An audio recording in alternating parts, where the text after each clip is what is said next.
मी दत्ता श्रीखंडे, मुंबईचं उपनगर अंबरनाथ इथे माझा जन्म झाला. मी ज्या एरियामध्ये वाढलो तिथं खूप गुन्हेगार, दारूचे धंदे किंवा इतर जी व्यसनं आहेत त्याचं खूप एक आपण म्हणतो आगारच होतं. आणि तिथंच आमची जी काही शाळा होती त्या शाळेतून पहिली व्यसनाची माझी ओळख झाली ती म्हणजे विडी किंवा सिगरेट. मग तिथनं सुरुवात झालं. पण मात्र 80च्या दशकात जे ब्राऊन शुगर नावाचं एक व्यसन आलं, त्या व्यसनात मी जे काय अडकलो तर पुढची 10 वर्ष मला बाहेर निघता आलं नाही. मग नुसतं ब्राऊन शुगरच नाही तर ब्राऊन शुगरची किक घेतल्यानंतर मग मला ते व्यसन व्हायचं नाही. मग ब्राऊन शुगर बरोबर झोपेच्या गोळ्या, चरस, गांजा, दारू आणि मल्टी अडिक्शनचा एक टॅग लागला. आणि मग इतकी सर्व व्यसनं पूर्ण करण्यासाठी मग गुन्हेगारी, कारण त्या काळी रोजचा 700-800 रुपये खर्च असायचा 90च्या दशकात. आणि ते करण्यासाठी मग इझी मनी, मग गुन्हेगारी, मग त्या मित्रांबरोबर फिरणं, मग पोलीस केस, जेल, या सर्व फेऱ्यामध्ये मी बरोबर अडकला गेलो होतो.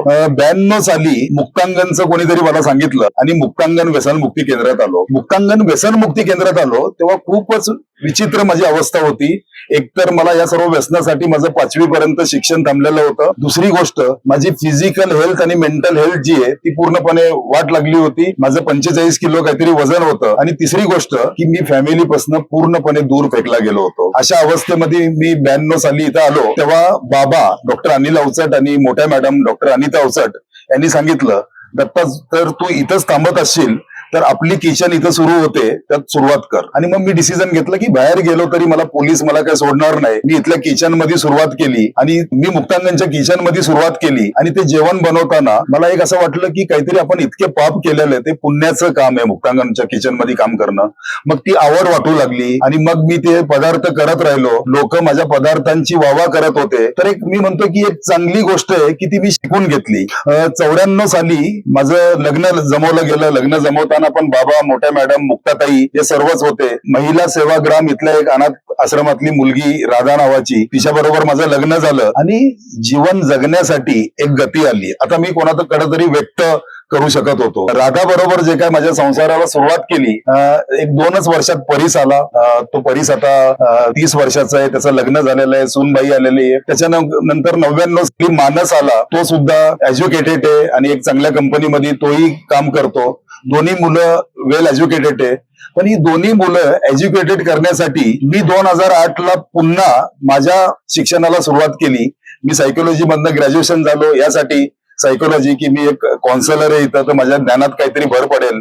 नंतर मला असं वाटू लागलं की अरे माझी स्टोरी जी आहे ती वेगळी आहे, इतरांना प्रेरणा देणारी आहे. तर माझं पुस्तक जर आलं तर त्याचा इतर सर्व लोकांना जास्त त्याचा फायदा होईल. आणि मग MA केल्यानंतर 2022ला माझी स्वतःची आत्मकथा जी आहे ती प्रकाशित झाली. सुमेध वडावाला रिसबूड जे आहेत त्यांनी ती लिहिलेली आहे.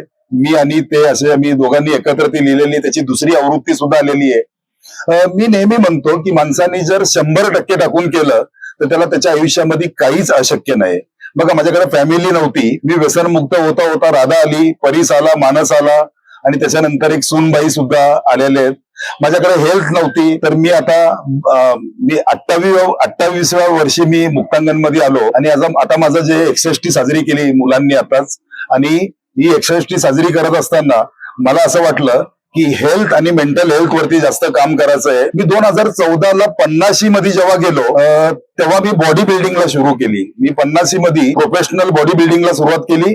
मी पुणेश्री, महाराष्ट्रश्री, भारतश्री हे सर्व गोल्ड मेडल मी घेऊन आलेलो आहे. किचन जी आहे ती माझ्या आयुष्यासाठी टर्निंग पॉइंट होतं. आणि हे सर्व जेवण बनवताना मला असं वाटलं की काहीतरी वेगळं करू. आणि मग मास्टर शेफ इंडिया नावाचा एक शो आहे जो स्टार टीव्ही वरती होत होता. सीझन 3ला मुंबई ऑडिशन मध्ये मी ऑडिशन दिली आणि मी जवळजवळ 35,000मधनं फायनल 25 मध्ये सिलेक्ट झालो. आमची तेव्हा टॅग लाईन होती की मुक्तांगणचे किचन ते मास्टर शेफ इंडिया. म्हणजे शक्य असलं तर माणूस अशक्य गोष्टी सुद्धा शक्य करू शकतो जर त्याची स्वतःची इच्छा असेल. त्याच्यानंतर बॉडी बिल्डिंग हे पण मी सांगेन की लोक असं म्हणतात की 40 नंतर 50 नंतर आयुष्य संपतोय. पण माझं असं म्हणणं आहे की खरं तर 50 नंतर आणि 60 नंतर आयुष्य सुरू होतं. तुमच्या जबाबदाऱ्या कमी झालेल्या असतात.